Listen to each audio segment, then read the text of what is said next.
گلگت بلتستان کے لوگوں کا کہنا ہے کہ پاکستانی سرکار ان سے زمینیں چھین رہی، اور ادھر افغان مہاجرین کا کہنا ہے کہ ان کے پاؤں کے نیچے سے زمین نکالی جا رہی ہے، اور خاص طور پر ان کی اولادیں جو پاکستان میں پیدا ہوئیں وہ کیا پاکستانی ہیں یا افغان ہی ہیں ابھی تک، یا افغان مہاجرین ہیں۔ یہ وہ سینسٹیو ایشوز ہیں جن پر آج ہم حمید بشانی صاحب کی رائے لیں گے۔ بشانی صاحب بہت بہت شکریہ۔ بڑے کمپلیکیٹڈ مسائل ہیں ساؤتھ ایشیا کے اس پار، بلکہ ساؤتھ ایشیا کے اندر، اور جب ہم یہاں سے بیٹھ کے بیک ہوم کی خبریں سنتے ہیں تو دکھ بھی ہوتا ہے، ہنسی بھی آتی ہے، اور ان کا سلوشن بھی کوئی نظر نہیں آتا۔ تو آپ سر گلگت بلتستان کی جو صورتحال ہے اس کو کیسے دیکھتے ہیں؟ دیکھیں، یہ جو آپ نے بات کی کہ گلگت کے لوگ کہتے ہیں کہ ہم سے زمینیں چھینی جا رہی ہیں، تو یہ آخری چیز ہے جو ان سے چھینی جا رہی ہے۔ اس کی وجہ یہ ہے کہ ان کے پاس اب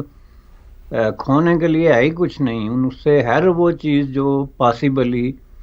چھینی جا سکتی تھی یا جا سکتی ہے وہ چھینی گئی ہے۔ اس بات کا پاکستان میں لوگوں کو پتہ نہیں ہے کہ گلگت بلتستان کے عوام جو ہیں، ایک چھوٹی سی آبادی ہے، 2 ملین کے لگ بھگ، کچھ اوپر نیچے ہوگی، تو یہ لوگ جو ہے وہ کس طرح کے تاریخی اتار و چڑھاؤ سے گزرنے کے بعد، کس طرح کی مشکلات اور کس طرح کی جو ہے مصائب کا شکار ہونے کے بعد آج اس پوزیشن میں جہاں پہ وہ کھڑے ہیں وہ ہیں۔ تو اس میں دیکھیں تو سب سے پہلے تو بات یہ ہے کہ گلگت بلتستان کی آئیڈینٹی جو ہے وہ چھینی گئی۔ بنیادی طور پہ آپ نے آج سے 4-5 سال پہلے تک جو ہے یہ بہت کم ہوا ہوگا کہ گلگت بلتستان کا نام سنا ہو۔ ان کی جو اصل جو آئیڈینٹی ہے، اس کے اندر جو رہنے والے لوگ ہیں، ان کا جو کلچر ہے، ان کی جو تاریخ ہے، اس کو اس طرح بنا کے پیش کیا جاتا رہا جی کہ یہ شمالی علاقہ جات ہیں، ان کو انہوں نے نام دینے کی بھی زحمت جو ہے وہ گوارا نہیں کی، اور خصوصاً جو ہے وہ گورنمنٹ آف پاکستان کے کانسٹیٹیوشنل ارینجمنٹ کے اندر ان کے ساتھ جو تعلق قائم کیا گیا وہ بنیادی طور پہ ایک انفیئر قسم کا ایک ایسا تعلق ہے جس کو نہ تو کوئی زبان دی گئی، نہ اس کو کہیں ڈاکومنٹ کیا گیا، اور نہ ہی اس کا آپ کو کہیں کوئی ریکارڈ ملتا ہے کہ یہ مسئلہ کیا تھا۔ تو ہم لوگ جو بنیادی طور پہ اس ایشو سے اٹیچ ہیں، ہم شروع سے کہہ رہے ہیں کہ بنیادی طور پہ جو گورنمنٹ آف آزاد کشمیر تھی، جو 4,500 مربع میل علاقے پہ ایک حکومت بنی تھی جس نے اپنے آپ کو یہ نام دیا آزاد حکومت ریاست جموں کشمیر، اور شارٹ میں اس کو آزاد کشمیر کہا، انڈیا والے اس کو پاکستان آکوپائیڈ کشمیر کہتے ہیں۔ تو انہوں نے 1949 میں ایک معاہدہ کیا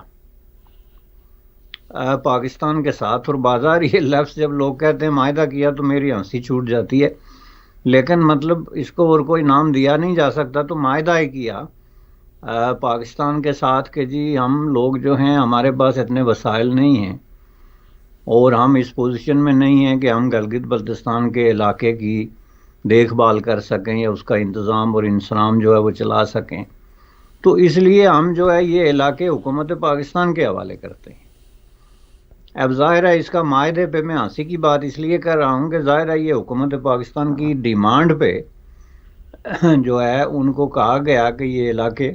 آپ لکھ کے تو ہمیں دے دیں، تو یہ اپریل 1949 کا ایک معاہدہ ہے جس کو معاہدہ کراچی کہتے ہیں، جس کے تحت انہوں نے یہ علاقے لکھ کے تو پاکستان کو دے دیے۔ اب اس کے بعد یہ جو آزاد کشمیری ہیں یہ تو ایک اپنے سفر پہ نکل گئے، انہوں نے آگے جا کے جمہوریت کی لڑائی بھی لڑی، رائٹ ٹو ووٹ بھی لیا، کچھ بنیادی حقوق بھی لیے، کچھ سفر بھی کیا، ماریں بھی کھائی، لیکن ایک ٹریک پہ نکل گئے۔ لیکن گلگت بلتستان دنیا کے ریڈار سے غائب ہو گیا 1949 کے بعد۔ نو باڈی نیو کہ یہ کون علاقے کہاں سے آئے، کدھر گئے۔ اب ان کے اندر جو قوانین تھے ان کے شخص کے حوالے سے، جو ہسٹوریکلی یا ان کی اپنی جو زبانیں تھیں یا ان کے اپنے جو وسائل تھے، سب پہ قبضہ کر لیا گیا۔ آخری چیز جو ان کے پاس بچی تھی 1974 میں ذوالفقار علی بھٹو کے دور میں، وہاں پہ جو قانون تھا کہ جی لوکل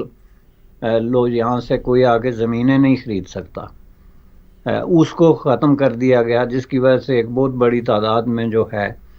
وہ کچھ پشتون اور کچھ پنجابی اور کچھ اس طرح کی دوسری نیشنلٹیز جو ہیں وہ جا کے وہاں پہ آباد ہوئی، انہوں نے زمینیں خریدی۔ اب یہ جو ان علاقوں میں یہ جو قانون تھا نا، اس کے پیچھے ایک بہت بڑا وزڈم تھا۔ یہ قانون جو ہے یہ 1927 میں مہاراجہ ہری سنگھ نے بنایا تھا، اور اس نے لوکل لوگوں کی ڈیمانڈ پہ بنایا تھا، اور اس کی وجہ یہ تھی کہ یہ ایک کمزور قسم کے علاقے ہیں جن کے پاس کوئی بہت بڑے بڑے وسائل نہیں، کوئی بڑے بڑے کھیت اور کھلیان نہیں، جس طرح کے ان کے بارڈرنگ اسٹیٹس میں، پنجاب میں یا پختونخوا میں یا ہریانہ میں، ان علاقوں میں ہیں۔ تو غریب لوگ ہیں جو چھوٹی موٹی زمین پہ خود ہی اپنے ہاتھوں سے کاشتکاری کر کے تو اپنا گزارا کرتے تھے۔ تو اس میں یہ فیلنگ تھی کہ یہ اگر یہاں پہ اس طرح کی اجازت دی گئی تو یہ باہر سے بڑے بڑے جو امیر جاگیردار ہیں وہ آ کے یہ ساری زمینیں ان لوگوں سے اونے پونے دامیں جو ہے وہ خرید لیں گے۔ تو اس لیے انہوں نے یہ پابندی لگائی تھی، جو کہ ذوالفقار علی بھٹو نے ختم کی 1974 میں، جس کے بعد ان کی زمینوں پہ قبضے شروع ہوئے، کہیں پیسے دے کے لی گئی، کہیں زور زبردستی کی، اور یہ سلسلہ جو ہے وہ چلتے چلتے ایک انتہائی گمبھیر شکل اختیار کر گیا جب سی پیک چائنا کے ساتھ جو ہے ان کا ایک جوائنٹ وینچر ہوا۔ ظاہر ہے چائنا کے ساتھ جو جوائنٹ وینچر تھا یہ گورنمنٹ آف پاکستان اور پیپلز ریپبلک آف چائنا کے تھا، اور ظاہر ہے اس کا دارمدار ڈیپینڈنسی ٹوٹلی جو ہے وہ گلگت بلتستان پہ ہے، جہاں سے یہ اوریجنیٹ ہوتا ہے۔ لیکن ظاہر ہے گلگت بلتستان کے لوگوں کو اس حوالے سے کسی بھی طریقے سے جو ہے وہ نہ اعتماد میں لیا گیا، اور نہ اس کے جو فروٹس ہیں اگر کوئی ہیں تو پہلی بات یہ ہے ان میں ان کو شریک کرنے کی کوشش کی گئی، بلکہ اس کے برعکس انتہائی تیزی سے وہاں پہ لینڈ گریبنگ کا ایک سلسلہ شروع کر دیا گیا، کہیں ڈیم کے نام پہ، کہیں جھیل کے نام پہ، کہیں سڑک کے نام پہ، کہیں سی پیک کے کسی منصوبے کے نام پہ لوگوں کو یہ کہا جانے لگا کہ آپ بلا معاوضہ زمینیں خالی کر کے موو ہو جائیں، یعنی بلا معاوضہ، سم تھنگ جو کہ کبھی جو ہے کسی نے سنی نہیں ہوگی اس خطے میں کہ اس طرح کی کوئی سچویشن بھی جو ہے وہ ہو سکتی ہے۔ اور یہ جو ہے اس کے درمیان بہت بڑے بڑے کانفلکٹ جو ہے سامنے آئے، جس سے گلگت بلتستان کے جو وہاں کی جو قوتیں تھیں، محب وطن قوتیں، وہاں کے political activist, human rights activist, انہوں نے پروٹیسٹ کیا۔ انہوں نے یہ کہا کہ ایک تو یہ ہماری اتنی بڑی زمین جو ہے وہ پہلے سی پیک کے اندر آ رہی ہے، جس میں اتنی بڑی بڑی شاہراہیں یا ڈیم یا اس طرح کے منصوبے بن رہے ہیں، اور وہ بلا معاوضہ آ رہی ہے، اور اوپر سے ہماری ذاتی زمینیں جس پہ وہ زندہ رہتے ہیں یا گزارا کرتے ہیں وہ غائب ہو رہی ہیں۔ تو اس کے خلاف انہوں نے احتجاج کیا، جس کے نتیجے میں لوگوں کو 50 سال کی قید ڈکلیئر کی گئی۔ اور آپ نے نام سنا ہوگا ایک بابا جان، وہاں کے ایک پولیٹیکل ایکٹیوسٹ ہیں جن کو اس طرح لمبی سزا دی گئی تھی، اس طرح بے شمار ہیومن رائٹس ایکٹیوسٹ اس طرح کے وہاں پہ لوگ ہیں جنہوں نے باقاعدہ مزاحمت کی اور یہ مطالبہ کیا کہ ہمیں جو ہے وہ یہ سی پیک کے نام پہ یا سی پیک کے پروسیس کے اندر اس طریقے سے جو ہے ہماری زندگیوں کو اور ہماری لیونگ جو ہے اور ہمارا جو لائف سٹائل ہے اس پہ حملہ نہ کیا جائے۔ اب یہ بات بہت حد تک جو ہے وہ انٹرنیشنلائز ہوئی، بہت ساری ہیومن رائٹس آرگنائزیشن نے اس کو ڈاکومنٹ کیا اور انٹرنیشنلی اس کو اٹھایا کہ گلگت بلتستان کے غریب لوگوں کی، غریب کا مطلب یہ ہے نا کہ وہاں پہ نہ کوئی ذریعہ روزگار ہے، نہ وہاں پہ کوئی فیکٹری ہے، نہ وہاں پہ کوئی مل ہے، نہ وہاں پہ کوئی کارخانہ ہے، نہ اسکول اور کالجز ہیں، نہ یونیورسٹیز ہیں جو کہ اب کھولنے کی کوشش کر رہے ہیں وہ ہنگامی بنیادوں پہ۔ تو لوگ جو ہے وہ زمین کے ایک ٹکڑے پہ، کسی کے پاس 4 کنال ہے، 6 کنال ہے، تو کوئی اگر کوئی سبزی اگاتا ہے یا پھل اگاتا ہے یا کوئی جانور پالتا ہے تو وہ بھی اس سے چھیننے کا جو عمل ہے۔ تو اس کے لیے انٹرنیشنلی جو ہے اس کے خلاف پروٹیسٹ ہوا، لیکن یہ سلسلہ رکا نہیں۔ ایز وی اسپیک ٹوڈے، یہ کل میں کچھ رپورٹیں پڑھ رہا تھا کہ وہاں پہ بڑے پیمانے پہ یہ عمل جاری ہے اور زیادہ شدت کے ساتھ جاری ہے، اور جو لوگ اس کو ریزسٹ کرتے ہیں ان کو زیادہ شدت کے ساتھ جو ہے وہ دبانے کی کوشش کی جا رہی ہے۔ اور یہ ایک بہت بڑا ایک مسئلہ وہاں کے لوگوں کے لیے بن گیا ہے اس وقت. تو یہ سچویشن ہے. جی، آپ نے کہا کہ بہت گمبھیر مسئلہ ہے، خاص طور پر آپ نے زور دیا اس بات پہ کہ لوگوں کی زمینیں بلا معاوضہ ان کو کچھ ادا کیے بغیر، ان کو کچھ آلٹرنیٹ دیے بغیر قبضہ کیا جا رہا ہے. اور اس وقت سب سے بڑا مسئلہ سی پیک کا بنا ہوا ہے، اور خود سی پیک ایک کھٹنائی میں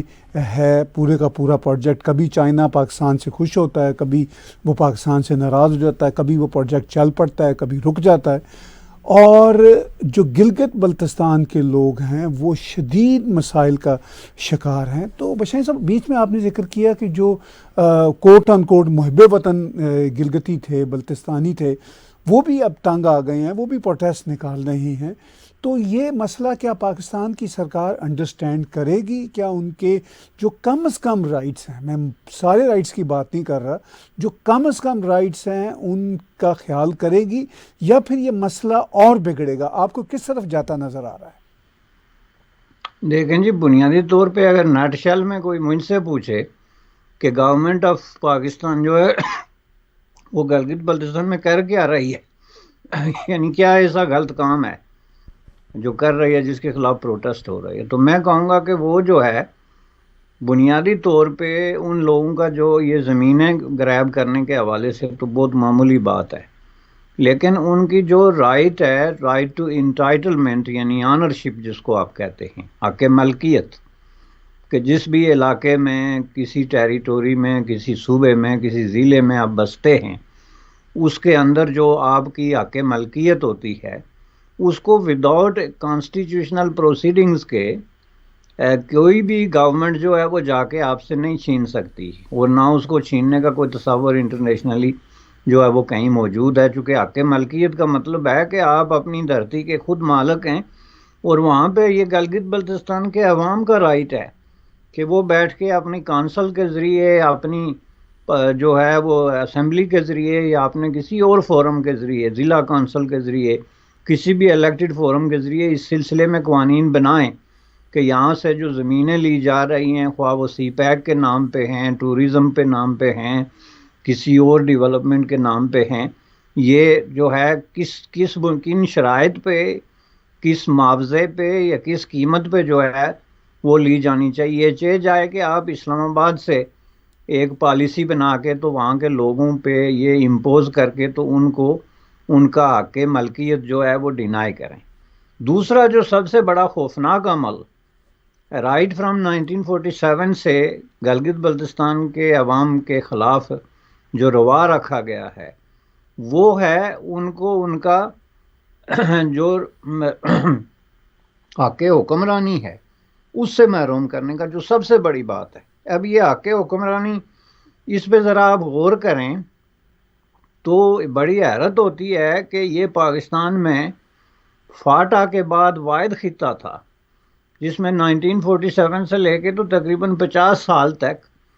الیکشن نامی کوئی چیز، جس کو ایک تو آپ کہتے ہیں نا ریئل الیکشن، لیکن ایک ہوتا ہے کہ جو ایک فیک،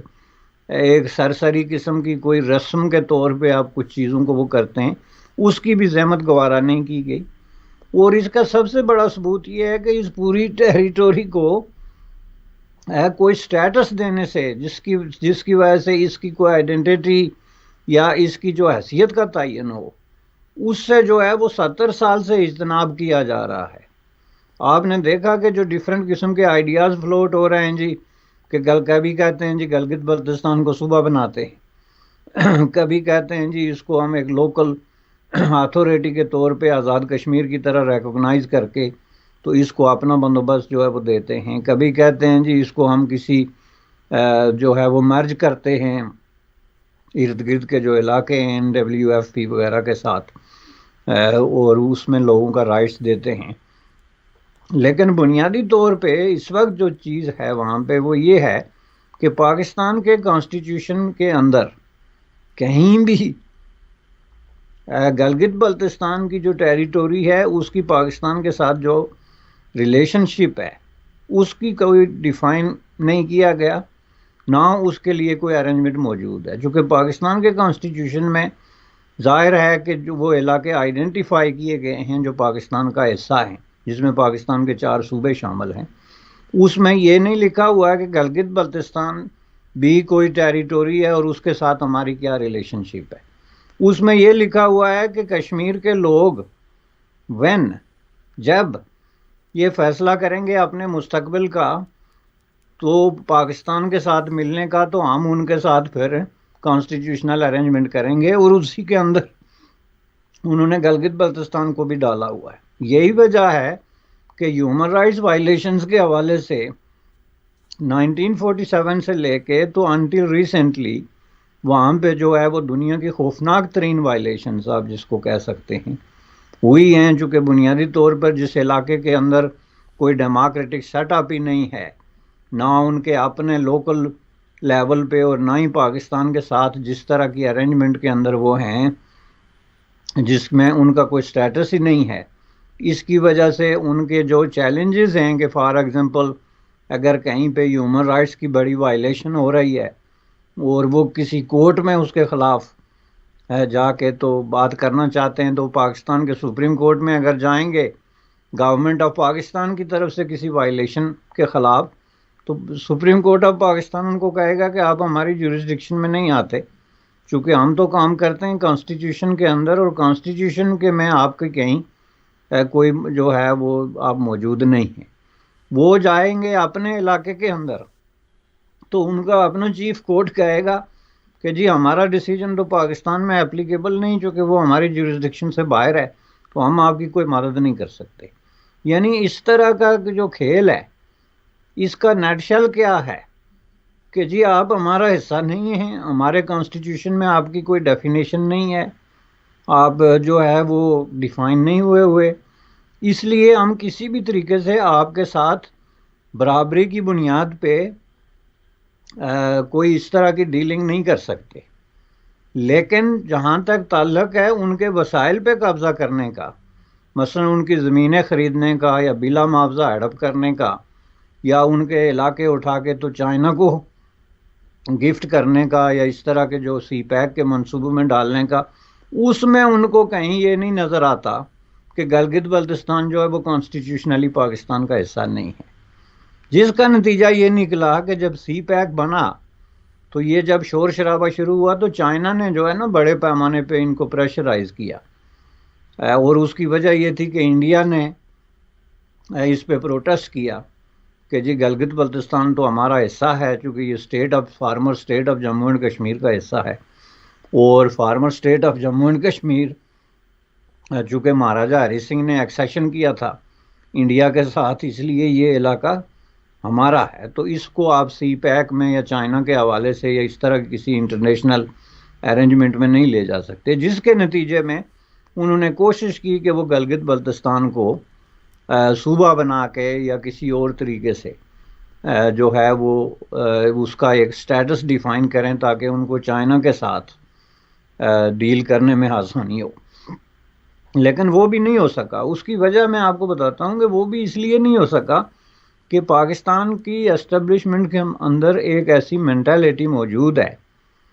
جو اس وقت بھی یہ جو بھارت کے ساتھ کانفلکٹ ہے، وہ ہوا کشمیر کے نام پہ ہو، گلگت کے نام پہ ہو یا کسی اور علاقے کے نام پہ ہو، اس کو کنٹینیو رکھنا چاہتے ہیں۔ دوسرا یہ ہے کہ انہوں نے یہ تھیسس کریٹ کیا ہوا ہے کہ جی ہمیں جتنا عرصہ لگے گا 500 سال تک لڑتے رہیں گے، لیکن یہ former state of Jammu and Kashmir جو ہے اس پہ ہم سرنڈر نہیں کریں گے، بلکہ یہ ہم لیں گے ہی لیں گے ہر قیمت پر۔ اس لیے وہ یہ کہتے ہیں کہ اس پہ جو ہمارا موقف ہے، جس کو وہ کوٹ ان کوٹ اصولی موقف کہتے ہیں، اس سے پیچھے ہٹنے کے لیے تیار نہیں ہیں، اور یہ گلگت بلتستان جو ہے یہ متنازع علاقہ ہے، اور اس کے مستقبل کا فیصلہ ہونے تک جو ہے اس کے سٹیٹس کو ہم نہیں چھیڑ سکتے۔ ایک لابی جو ہے وہ یہ کہہ کے تو ان کو جو صوبہ بنانے کی بات ہے اس کو بھی اپوز کرتی ہے، ان کے اپنے لوکل اتھارٹی کے طور پہ ان کو ڈیولپ کر کے تو ان کے رائٹ ریسٹور کرنے کو بھی اپوز کرتی ہے۔ لیکن مزے کی بات یہ ہے کہ یہی لابی جو ہے ان کے وسائل کی لوٹ کسوٹ کے بارے میں مکمل طور پہ جو ہے وہ خاموش ہو جاتی ہے، کہ جب یہ بات آتی ہے کہ بھئی جب یہ آپ کا حصہ نہیں ہے، ایک متنازع علاقہ ہے، تو پھر آپ اس کے وسائل جو ہے وہ کس طریقے سے آپ کو حق پہنچتا ہے کہ آپ جو کہ اس کو جو ہے وہ اس طریقے سے ایکسپلائٹ کریں. تو اس کی وجہ سے اب جو ینگ جنریشن ہے اس کے اندر ایک بہت بڑا آپ یوں سمجھ لیں کہ اس نے انگڑائی لی ہے ایک شعور کی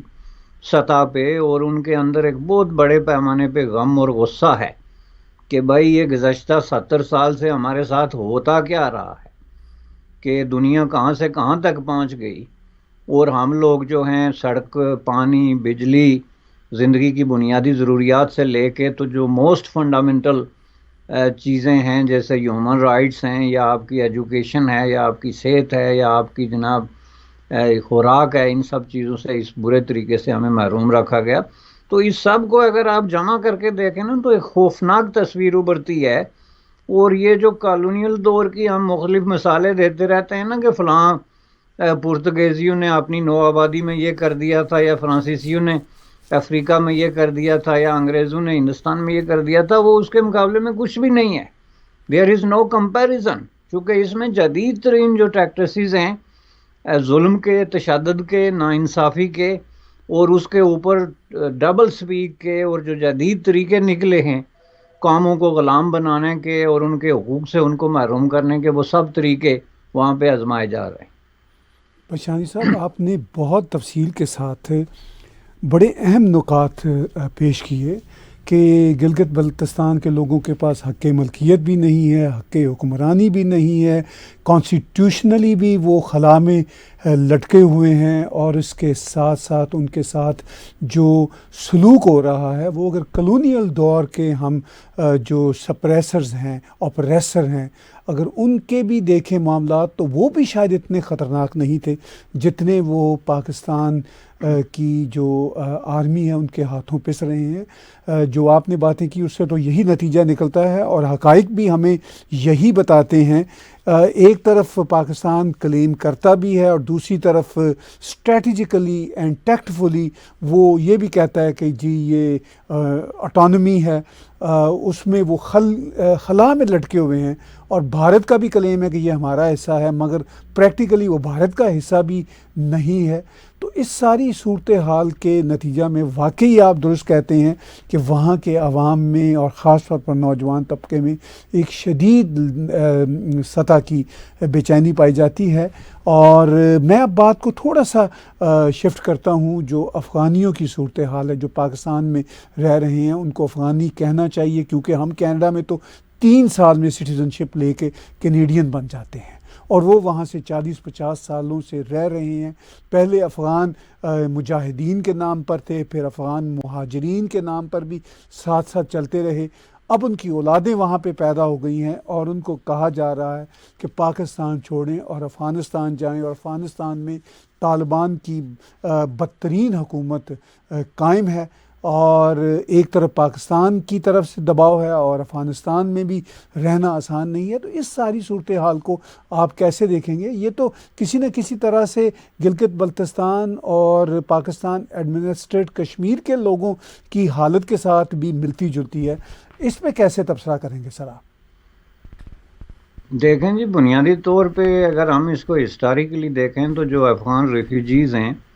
وہ میرے نزدیک ریفیوجیز کم اور یرغمالی زیادہ رہے ہیں پاکستان میں. جو کہ کانفلکٹ تھا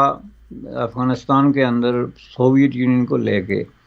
اور جس میں پاکستان نے ایک اسپیسیفک رول پلے کرنے کی کوشش کی، اس کا تقاضا یہ تھا کہ افغانستان سے زیادہ لوگ ڈسپلیس ہو کے تو پاکستان میں آ کے پناہ لیں، تاکہ ان کے اندر سے جو ہے وہ میلیٹنٹس اور جہادی قوتیں جو ہیں ان کو کریٹ کیا جائے، اور ان کے اپنی وجہ سے، اتنی بڑی پاپولیشن کی وجہ سے افغانستان کے اندر جو ہے وہ پریشر کریٹ کیا جائے. جس کا ثبوت میں آپ کو دیتا ہوں کہ دیکھیں 79 کے بعد 79 میں اور 80 میں جو ریفیوجی پاکستان میں آئے تھے، اس سے بہت حد تک جو لوگ اب ہیں اب پاکستان کے اندر، ان کی تعداد بہت کم ہے. اس کی 2-3 وجوہات ہیں. ایک تو یہ ہے کہ بہت سارے لوگ افغانستان واپس چلے گئے، اور بہت سارے لوگ دیگر ممالک میں، مثلا مڈل ایسٹ وغیرہ، ساؤتھ ایسٹ ایشیا کی کنٹریز میں، اور یورپ میں، اور امریکہ میں، اور دیگر ملکوں میں جو ہے وہ مائیگریٹ ہو گئے. اور اگر پاکستان کے لیے ریفیوجی ایک پرابلم ہوتا تو یہ ان کو جب پہلی دفعہ جو ہے وہ طالبان کی حکومت قائم ہوئی تھی ملا عمر کے دور میں، جو کہ ان کا اپنا پان آپ کہہ سکتے ہیں یا اپنا ہینڈ پکڈ قسم کا شخص تھا، تو وہ اس وقت اس کے ساتھ نیگوشیٹ کر کے تو یہ سارے ریفیوجیز جو ہے وہ واپس بھیج سکتے تھے۔ اس کے بعد جب اشرف غنی کی حکومت آئی، جب افغانستان کو ایک ریکنسٹرکشن کے فیز پہ ڈالا گیا، جہاں پہ افغانستان میں روڈیں بھی بن رہی تھی، فوجیں بھی کھڑی ہو رہی تھی، پولیس بھی بنائی جا رہی تھی، محکمے بھی ہو رہے تھے، تو وہ اس وقت بھی وہاں پہ کسی کے جانے کا ایک توق بنتی تھی کہ اس کو کوئی جاب مل سکتا ہے، کوئی شیلٹر مل سکتا ہے، یا کسی طرح کے ری ایبیلیٹیشن کے پروسیس میں وہ آ سکتا ہے، لیکن یہ ایشو کبھی اٹھایا نہیں گیا۔ اب سوال یہ پیدا ہوتا ہے کہ جب آپ کی وہاں دوست اور دشمن دونوں حکومتیں ہو گزری، تو آپ نے افغان ریفیوجیز کا مسئلہ نہیں اٹھایا، اور اس کی دو وجوہات تھی۔ ایک وجہ یہ تھی کہ آپ ان افغان ریفیوجیز کے نام پہ انٹرنیشنل قوتوں سے جو ہے وہ فنڈ لے کے کھاتے تھے، اور آپ نے بلینز آف ڈالر نقد لیے صرف اس بات پہ کہ جی ہمارے پاس اتنے ملین افغان ریفیوجی ہیں، اور ہم ان کے لیے جو کاغذی طور پہ آپ نے منصوبے تیار کیے ہوئے تھے کہ یہاں شیلٹر بنا رہے ہیں، اور وہاں خوراک دے رہے ہیں، وہاں تعلیم دے رہے ہیں، اور یہ سارا جو کہ گراؤنڈ پہ کچھ بھی نہیں تھا، تو آپ مسلسل جو ہے آپ یونائٹڈ نیشن، یونیسیف، انٹرنیشنل جو ادارے ہیں چیریٹیبل، ان کے ریکارڈز اٹھا کے دیکھ لیں تو آپ حیران ہوں گے کہ بلینز آف ڈالر جو ہے وہ پمپ ہوئے ہیں پاکستان میں آن دا نیم آف افغان ریفیوجیز، اور ان کی ری ایبیلیٹیشن اور ان کی واپسی پہ بھی، کہ ہم آہستہ آہستہ ان کے واپسی، چونکہ آپ دیکھیں ایک بہت بڑا ایکسپینسو قسم کا پروسیس ہے کسی بھی ریفیوجی کو کسی بھی کنٹری سے واپس جو ہے وہ کسی دوسری اس میں کرنا۔ تو اس بنیاد پہ ایک تو ان کو یہ فائدہ ہو رہا تھا کہ ڈالر آ رہے تھے، اور ڈالر کی بہت بڑی بڑی رقم جس کو اگر آپ جمع کریں تو حیرت انگیز انکشافات ہوتے ہیں، وہ آ رہے تھے۔ اور دوسرا یہ تھا کہ یہ ان کو ایز اے پراکسی یوز کر رہے تھے۔ یہ ڈیپینڈ کرتا تھا کہ افغانستان میں کون سی حکومت ہے، مثلا اشرف غنی کے خلاف ان کو as a D stabilising factor کے، ایز اے جہادی قوت کے، ایز اے جو ہے وہ اسلامسٹ فائٹرز کے یوز کرتے تھے۔ اس طرح طالبان کے لیے پریشر کے طور کے ان کی انٹرنل پالیٹکس میں پاور بیلنس کے لیے جو ہے وہ ان کو یوز کرتے تھے۔ تو اب آ کے تو یہ جو موجودہ طالبان کے ساتھ ان کا جو ایک طرح کا آپ سمجھ لیں کہ کانفلکٹ کریٹ ہو گیا، اور وہ طالبان ان کے اشارے پہ ناچنے کے لیے تیار نہیں، اور اس کی وجہ یہ ہے کہ ان کے پیچھے سب جو ہے وہ پورا 30-35-40 سال کا تجربہ ہے، اور یہ کوئی سیکرٹ نہیں ہے۔ وہ ہر ریسٹورانٹ پہ، کابل کے کسی ریسٹورانٹ، کسی بیکری، کسی ہوٹل پہ آپ بیٹھ کے یہ گفتگو کریں تو وہ کہیں گے جی کہ پاکستان نے جو ہے وہ ڈالروں کی خاطر ہمارا یہ حشر کیا ہے۔ اگر پاکستان اور ڈالر یہ دو چیزیں انوالو نہ ہوتی تو آج افغان عوام اس قدر بدحال اور اس قدر جو ہے وہ مصیبت زدہ نہ ہوتے۔ بالکل کلیئر کنورسیشن ہے پورے افغانستان کے اندر۔ تو اس کو اب انہوں نے آ کے تو ایز اے پان یوز کرنا شروع کیا افغان کی جو طالبان حکومت ہے اس وقت، اس کے ساتھ بارگیننگ کے طور پہ، ایک پراکسی کے طور پہ، کہ جی ہم ان کو وہاں پہ جو ہے بھیج دیں گے، 20 لاکھ آدمی آ جائے گا، ان کی اکوموڈیشن کہاں ہوگی، ان کی خوراک کہاں سے آئے گی، اور یہ کرائسس کھڑے ہو جائیں گے، اور یہ حکومت ٹاپل ڈاؤن ہو جائے گی، یا جو بھی ان کے مختلف قسم کے ان کے ساتھ مطالبات ہیں، خواہ وہ سرحد کی ری ایڈجسٹمنٹ کے بارے میں ہوں، یا جو افغان حکومت کی انٹرنیشنل پالیسی ہے اس کو پاکستان کے مفادات کے تابع کرنے کی خواہش ہو، ان سب کو ملا کے تو وہ اس کو یوز کر رہے ہیں۔ دوسری چیز یہ، تیسری چیز جو سب سے امپارٹنٹ اور جس کا آپ نے بھی ذکر کیا، کہ ایک پاکستانی جو ہے وہ لنڈن میں جا کے تو 5 سال میں سٹیزن شپ لے کے تو وہاں کا منسٹر اور پرائم منسٹر بننے کے جو ہے وہ کنٹیسٹ کرنا شروع کر دیتا ہے۔ امریکہ میں جا کے 5 سال بعد وہ وہاں پہ جو ہے وہ سٹیزن شپ تو کچھ بھی نہیں، وہاں پہ ممبر آف کانگریس اور پتہ نہیں کیا کیا بننے کے وہاں پہ منصوبے اور پلاننگ جو ہے وہ شروع ہو جاتی ہے۔ تو آپ کے ملک میں 30 سال سے لوگ رہ رہے ہیں جن کو آپ برادر اسلامی ملک کے بیچارے ڈسپلیسڈ پرسن کہتے ہیں، ان کے بچے وہاں پہ بڑے ہو گئے، 15 20 سال کے، اسکولوں میں پڑھتے رہے، and Pakistan is the only place they know. تو آپ کیسے ان کو 1 مہینے کا نوٹس دے سکتے ہیں کہ جی آپ یہ سب کچھ چھوڑ چھاڑ کے تو آپ یہاں سے نکل جائیں ورنہ ہم آپ کو اریسٹ کریں گے اور ہم یہ کریں گے اور وہ کریں گے؟ میں سمجھتا ہوں کہ اس سے زیادہ بروٹل پالیسی ریفیوجیز کے حوالے سے یا کسی بھی ڈسپلیسڈ قوت کے حوالے سے، اس سے زیادہ ان ہیومن پالیسی دنیا کے کسی ملک میں نہیں ہے. یہ جو کہتے ہیں نا جی ریسسٹ، وہاں پہ کشتی ڈوب گئی اور وہاں پہ فلاں ہو گیا، وہ تو کچھ بھی نہیں. یہ آپ دیکھیں کہ ایک بچہ جو ہے وہ 15 سال سے پاکستان کے تعلیمی اداروں میں پڑھ رہا ہے، بارن اور ریزڈ ہے پاکستان کے اندر، تو اس کو آپ نوٹس دیتے ہیں، اس کی فیملی کو نوٹس دیتے ہیں کہ وہ اپنی دکانیں، اپنے کاروبار جو ہیں وہ اونے پونے دامے فروخت کر کے یا اس کو بند کر کے تو راتوں رات جو ہے وہ نکل جائیں. اور آپ نے دیکھے ہوں گے ایسے مناظر کہ یہ دیکھیں ٹرکوں کے ساتھ جو ہے وہ بچے باندھے ہوئے ہیں انہوں نے راسیوں کے ساتھ، کیونکہ ان کے پاس بیٹھنے کی جگہ نہیں. اور یہ بھی پتہ کرنا پڑے گا کسی صحافی کو کہ پاکستان میں افغانی ریفیوجیز کی واپسی کے لیے کتنے فنڈ کہاں سے لیے گئے. اور آپ کو یہ دیکھ کے حیرت ہوگی کہ وہ بلینز میں پہنچے ہوں گے جو انہوں نے آپس میں تقسیم کیے ہوں گے کہ جی ہم نے ٹرانسپورٹیشن میں اتنے پیسے دیے، ان کے سفر کے اخراجات اتنے دیے، فلاں کیا، اور یہ آپس میں بیٹھ کے انہوں نے ہڑپ کیے ہوں گے. یعنی ایک بے رحم، خوفناک اور دنیا کا موسٹ نان ہیومینیٹیرین جو ایٹیچیوڈ ہے ٹوورڈ ریفیوجیز، انفارچونیٹ اور ڈسپلیسڈ پیپل، وہ اس کی مثال قائم کر گیا ہے پاکستان. اس کا کوئی دوسرا ملک مقابلہ نہیں کر سکتا. جی بشائی صاحب، آخر میں اسی کمپلیکس ایشو پہ کنکلوڈ کیجئے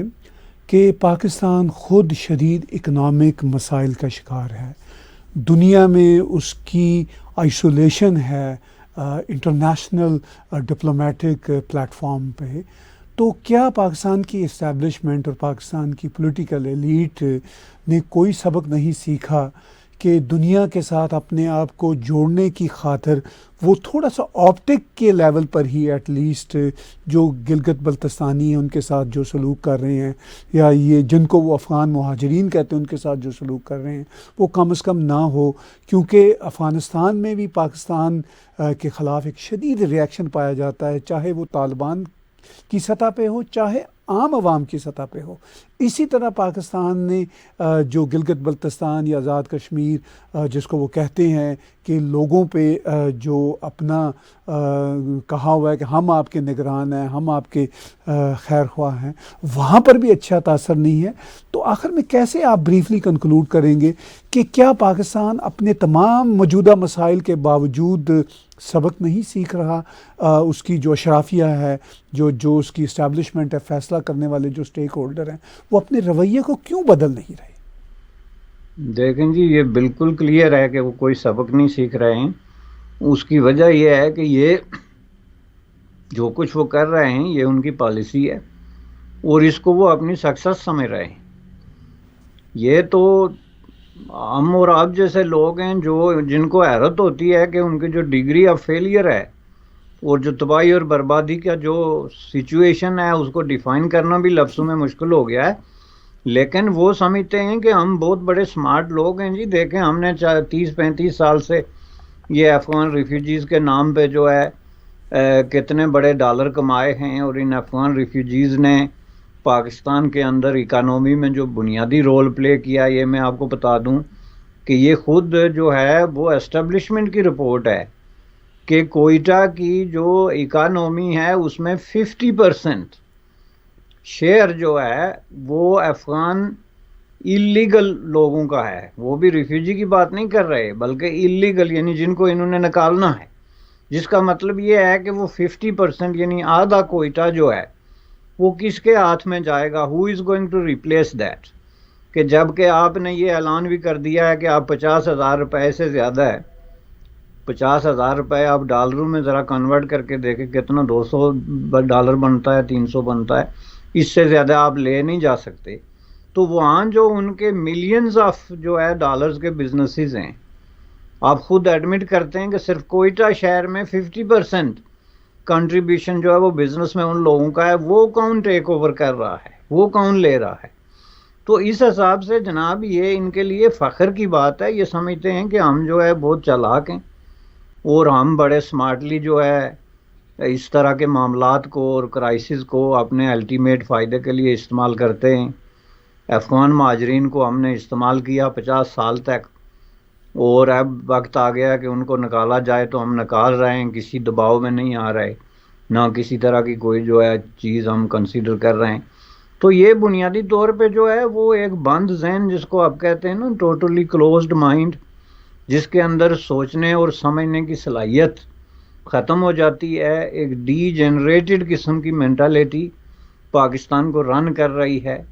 اور اس کا اظہار آپ کو مختلف طریقوں سے نظر آئے گا. صرف افغان ریفیوجیز کو چھوڑیں, انٹرنل پالیٹکس کو جس طرح ہینڈل کیا جا رہا ہے, کس طرح ایک پرائم منسٹر کو جیلوں کی سلاخوں کے پیچھے ڈال کے تو اس کی پارٹی کو بالکل clearly openly without any hesitation جو ہے اس کو ڈسٹرائی کیا جا رہا ہے, کس طرح لوگوں کو جو ہے وہ ظلم اور تشدد کے ذریعے نظریات بدلنے پہ اور پارٹیاں بدلنے پہ مجبور کیا جا رہا ہے, کس طرح الیکشن سے پہلے بالکل ایک کلیئر طریقے سے پری الیکشن مینیپولیشن کا ایک پروسیس جاری ہے, جس میں سامنے نظر آ رہا ہے آپ ایک پارٹی کے ہر روز 10 آدمی توڑ رہے ہیں,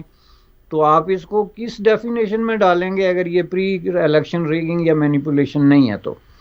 تو اس طرح کے لوگوں کا جو ہے مینٹالٹی ہوتی ہے بنیادی طور پہ ایک فاشسٹ مینٹالٹی بن جاتی ہے, جس میں نو آرگومنٹس, نو ریشنل تھنکنگ, اور وہ کسی طرح کی بھی مثبت رائے کے لیے وہ اوپن نہیں ہوتے, اور یہی نتیجہ ہوتا ہے جو ان کو بالآخر لے ڈوبتا ہے. اور جو پاکستان اس وقت آن دا برک آف ڈیزاسٹر ہے, تباہی ہے, اس کی وجہ یہی ہے. بہت بہت شکریہ بشانی صاحب. بہت ہی سینسٹیو صورتحال ہے پاکستان میں, اور ہیومن رائٹس کی میسو ابیوسز ہیں مختلف قومیتوں کے ساتھ,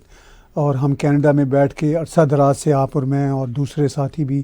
ان پہ روشنی ڈال رہے ہیں, اور یہ بات چیت ہم کرتے رہیں گے کیونکہ جو ہمارا کام ہے وہ اسی طرح جاری رہے گا. اور ہم توقع کرتے ہیں کہ شاید کبھی پاکستان میں کچھ لوگ اس طرح کی جو ہماری تنقید ہے اس پہ ذرا دھیان دیں اور اپنے بہتری کے لیے مسائل کو درست کریں. بہت بہت شکریہ بشانی صاحب. تھینک یو جناب, آپ کا شکریہ.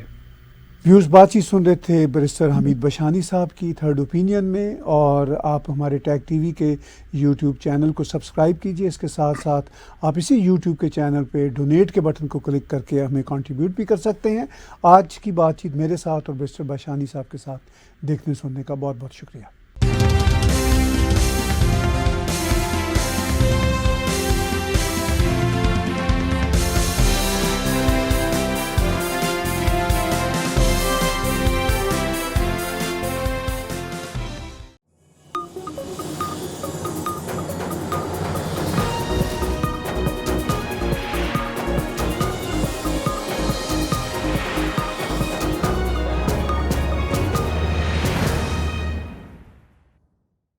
Subscribe Tag TV YouTube channel and press the notification button.